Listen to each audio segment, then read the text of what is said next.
గురుగారు అలాగే సర్పంచ్ గారు అంటే చాలా ఇబ్బందులు పడుతున్న వ్యక్తి మీ దగ్గరికి రాగానే రత్నధారణ అవ్వంగానే ఆయన ఎన్నో కోట్లు సంపాదించారని విన్నాం. దీని గురించి ఏం చెప్తారు? రాజకీయాల్లో జనరల్ గా 3 కోట్లు 30 కోట్లు అంటే పెద్ద విషయం కాదమ్మా. ఫస్ట్ నా రాజకీయాల్లో ఎప్పుడు బేసిక్ నేర్చుకోవాలి. నా దగ్గర ఇప్పుడు 3000 మంది రాజకీయ నాయకులు ఉంటారు. వాళ్ళు ఎవరు కూడా ఇప్పుడు ఇంట్లో నుంచి ₹1 బయటికి తీసుకెళ్ళరు. వాళ్ళు నేను ఎప్పుడు వాళ్ళకి ఒకటే చెప్తాను, పాలిటిక్స్ అంటే 5. ఫస్ట్ నువ్వు ఏ పని చేసినా నేను అనే స్వార్థం ఉండాలి. రెండోది నా కుటుంబము, తర్వాత నా స్నేహితులు, నా గ్రామం, తర్వాత నా రాష్ట్రము, తర్వాత నా దేశం. అసలు నువ్వు బాగుపడకుండా దేవుడిచ్చిన నీ కుటుంబానికి ఒక కారు కొనకుండా, ఒక మేడ కొనకుండా, నువ్వు గొప్పగా అవ్వకుండా, తల్లిదండ్రులు ఇచ్చిన ఆస్తులు అమ్మేసి రాజకీయాల్లో పెడతానంటే నువ్వు రాజకీయాలే ఫిట్టే కావు. నా దగ్గర అప్పుడు మా తాతగారి దగ్గర వచ్చిన ఎన్టీ రామారావు గారి దగ్గర నుంచి, తర్వాత రూసీ గారి దగ్గర నుంచి, ఈ రోజు వరకు మల్లారెడ్డి గారి వరకు వీళ్ళందరూ ఆదర్శమూర్తులు. వాళ్ళని ఏదో స్వార్థం అనుకుంటాం, స్వార్థాన్ని కాదు. ఇప్పుడు మల్లారెడ్డి గారు సైకిల్ మీద దగ్గర నుంచి అందరికీ తెలిసే విషయం. మల్లారెడ్డి గారు ఈ రోజున ఎంత గొప్పడు, సంవత్సరానికి 1,00,000 మంది ఇంజనీర్లు తయారు చేస్తారు. ఎంత ఆదర్శం ఆయన. ఈ అన్నిటికంటే మీరు ఆడవారు కాబట్టి చెప్తున్నానమ్మా, మీకు ఎంత దగ్గర బంధువు ఉన్నప్పటికీ మీరు కాన్పుకి వెళ్తే ఆ డాక్టర్ ఏం చెప్తాడంటే, మీరు రిస్క్ తీసుకుంటానంటే ఓకే, లేకపోతే మాత్రం ఆపరేషన్ చేయాలని చెప్తాడు.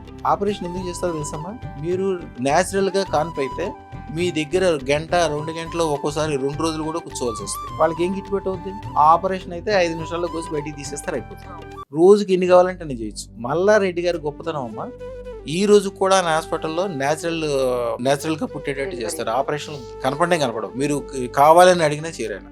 ఇప్పుడు నా శిష్యులు నా వాళ్ళు అని కాదు, నా దగ్గరకు వచ్చిన తర్వాత బాగుపడిన వాళ్ళు అందరికీ ఉపకారం కూడా అట్లాగే చేస్తారు. మంత్రాలయం ఎమ్మెల్యే గారు యాక్చువల్గా ఆయన వైఎస్ఆర్సీపీ పార్టీ, కానీ ఆయన ఎమ్మెల్యే అవ్వాలంటారు.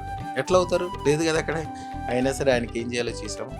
మన దగ్గరకు వచ్చిన తర్వాత వసీకరణ మంత్రం పంపిస్తాము, అదృష్టం పెట్టుకున్నాక. ఎక్కడెక్కడి నుంచి ఎక్కడికి వెళ్తారు వాళ్ళు, ఏ రూపాయి ఇంట్లోంచి ఖర్చు పెట్టకల్లా ఎప్పుడు బయట నుంచే సంపద ఇంట్లోకి వస్తే వీళ్ళ ద్వారా అందరూ ఉపకారం పొంది వీళ్ళకి ఎప్పుడు దండం పెట్టి వీళ్ళకే అనుకూలంగా ఉంటారు. ఇప్పుడు మీరు ఉపకారం చేసే పొజిషన్లో ఉంటేనే మీరు రాజకీయాల్లో సక్సెస్ అయినట్టు. మీరే అందరి మీద ఆధారపడుతున్నారు అనుకోమ్మా, మీకు ఎట్లాగా? ఇప్పుడు కూడా స్వార్థం, ఇప్పుడు నాకేం స్వార్థం లేదంటారు. స్వార్థం లేకపోతే ఎట్లా? మీరు ఇండియాకే ఉపకారం చేస్తారు కానీ పాకిస్తాన్కి ఉపకారం చేయరుగా. మరి పాకిస్తాన్ కూడా మనుషులే కదా. మరి స్వార్థం లేదంటే పాకిస్తాన్ కూడా ఉపకారం చేయాలి. పాకిస్తాన్ పేరు చెప్తేనే మండిపడతారు మీరు. అంటే స్వార్థం ఉంటుంది. స్వార్థాన్ని కింద నుంచి కూడా ఫస్ట్ మీ దేవుడిచ్చిన మీ కుటుంబాన్ని బాగు చేయాలి, మీ పిల్లల్ని చదివించాలి, 10 మందికి మీ భార్యకి కంఫర్ట్ జోన్లో మంచిగా ఉంచాలి. ఎవరైనా మీ దగ్గరకు వచ్చి అడిగితే భోజనం పెట్టి మంచిగా వాడికి ఉపకారం చేసే పొజిషన్లో మీరు ఉండాలి. అంటే మీకు రాజకీయాలే కాకుండా వేరే రాజకీయాలు 2 రకాలుగా వాడుకోవాలి. మీ వ్యాపార వ్యవహారాలకి అదొక దన్నుగా ఉంచుకోవాలి, 10 మందికి ఉపకారం చేసుకోవడానికి, మీ కుటుంబాన్ని మంచిగా చేసుకోవడానికి. మీరు సర్పంచ్ గారు 3 కోట్లు ఏదో చెప్తున్నారు కదా, అట్లాంటి వాళ్ళు చాలా మంది. అలా ఆయన కూడా ఎంత గొప్పడు, చాలా గొప్పగా అందరికి ఉపకారం చేసుకుంటూ ఆయన అయితే ఫస్ట్ మాట, నా వాళ్ళకి నేను ఉపకారం చేయాలండి. నా దగ్గరకు వచ్చేవాళ్ళు అందరూ అది చెప్తారు. చెప్తే నేను ఫస్ట్ నువ్వు నీ కుటుంబం నీ వ్యవహారం అన్నీ చేసుకున్నాక తర్వాత నెమ్మదికి అందరికీ చేయగలుగుతావు. నీకు బేస్ లేనంతసేపు నువ్వు సరైన చోట నిలబడితే ఎవరికైనా చేయందించి పైకి లేపుతావు. నువ్వు సరిగ్గా నిలబడలేదు అనుకో, ఫస్ట్ నువ్వు నిలబడాలి. అదృష్టం పెట్టుకున్నాక ఇది కార్యక్రమాలు ఇది ఉండాలి, మంత్రం తంత్రం చేసుకోవాలి, వివరంగా చెప్తాను. ఇక వాళ్ళు ఎప్పుడైనా సరే మన దగ్గరకు వచ్చిన రాజకీయ నాయకులు ఎప్పుడు పదవిలోనే ఉంటారు, ఎప్పుడు ఐశ్వర్యవంతంగా ఉంటారు. వాళ్ళ కుటుంబాలు ఆ ఏరియాకి మొత్తం ఆదర్శవంతంగా అవుతాయి. ఎంత చిన్నోళ్ళు ఎప్పటికీ వాళ్ళు సంతృప్తిగా హాయిగా గొప్పగా 10 మందికి ఉపకారం చేసే పొజిషన్లో ఉంటారు.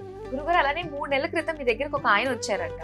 సో ఆయన రాజకీయ పరంగా చాలా చాలా ఉన్నత స్థాయిలో ఉన్నారు. ఇప్పుడు మీకే ఆయన హెలికాప్టర్ పంపుతాను మీ నా దగ్గరకు రండి అని చెప్పేసి అంటున్నారని చెప్పారు. యాక్చువల్గా ఆయన చాలా రోజుల నుంచి రాజకీయాల్లో ఉన్నారు. నేను మీకు ఇందాకే చెప్పాను, రాజకీయాల్లో ఇంట్లో డబ్బులు తీసుకెళ్లి బయటకు ఖర్చు పెట్టద్దు, భార్య నగలు ఎప్పుడు తాకట్టు పెట్టద్దు, భార్యకి ఎప్పుడు ఒక డైమండ్ నెక్లెస్ కొనాలి, గొప్ప ఆస్తి కొని పెట్టాలి, మనసులో అనుకోవాలి, అప్పుడే మీరు సక్సెస్ అవుతారు. ఆయనకి అదే చెప్పాను. ఆయన ఆస్తులన్నీ అమ్మేశాడు, కష్ట నష్టాలు, ఇబ్బందులు, టెన్షన్లు అన్నిట్లో ఉన్నాడు. రాజకీయాల్లో ఒక ఇటు లేదు, సరైన సీటు కూడా రాలా. మన దగ్గరకు వచ్చాక విషయాలు ఏం చేయాలో చెప్పాను. కరెక్ట్గా దగ్గరలో వచ్చే ఎన్నికల్లోనే ఆయనకి బ్రహ్మాండంగా సీట్ రావటమే కాకుండా ఎమ్మెల్యే అవటం కాకుండా మంచి మినిస్ట్రీ. ఆయన స్వామి మీరు అంటే ఆయన ఉండేది బెంగళూరు దగ్గర, మీ అంతటికి మీరు రావట్లేదు స్వామి, నేను హెలికాప్టర్ ఇచ్చి పంపిస్తాను స్వామి, మీరు వచ్చి ఒక్కసారి. ఆయన ఇండస్ట్రీ కూడా మళ్ళీ మంచి ఇండస్ట్రీ పెట్టుకున్నాడు, పిల్లలందరినీ బాగు చేశాడు, బంధువులందరినీ బాగు చేశాడు, చాలా మంచి పేరు ప్రతిష్ట తీసుకున్నాడు. ఇట్లా పాజిటివ్లు అన్నీ మీ దగ్గర జరుగుతాయి స్వామి, మీరు వచ్చి కాళ్ళు పెట్టాలని చెప్పాడు. ఇవన్నీ జనరల్గా అంటే వాళ్ళదేమో వీడియో వచ్చింది కాబట్టి అందరికీ తెలుసు, ఇవన్నీ రెగ్యులర్గా జరుగుతూనే ఉంటాయమ్మా. శుభం భూయాత్. అదృష్టం ఉన్న చోట రాజకీయాల్లో, జనాల్లో, ప్రజల్లో అనేక విషయాల్లో విపరీతమైన విజయాలు కలుగుతాయి. చాలా చక్కగా తెలియజేశారు గురువు గారు, ధన్యవాదాలు.